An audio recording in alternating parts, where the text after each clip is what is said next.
میرا تو مقدر ہی ٹھیک نہیں۔ جی ہاں، درست سنا آپ نے، میرا تو مقدر ہی ٹھیک نہیں۔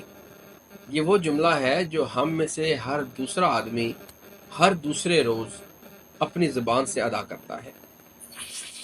اب بات اصل میں یہ ہے کہ مقدر در حقیقت ہے کیا؟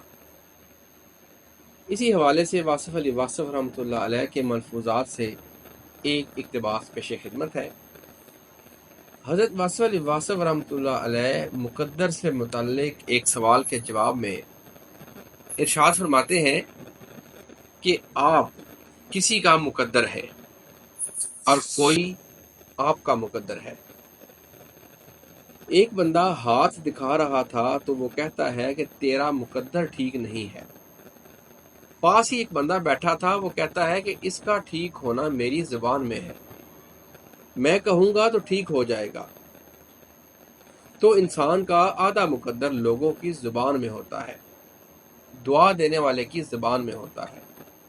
مثلا آپ بیمار ہوں اور دعا اس نے دی تو آپ ٹھیک ہو گئے، تو آپ کے مقدر کا بہت سارا حصہ جو ہے وہ کہاں ہوتا ہے؟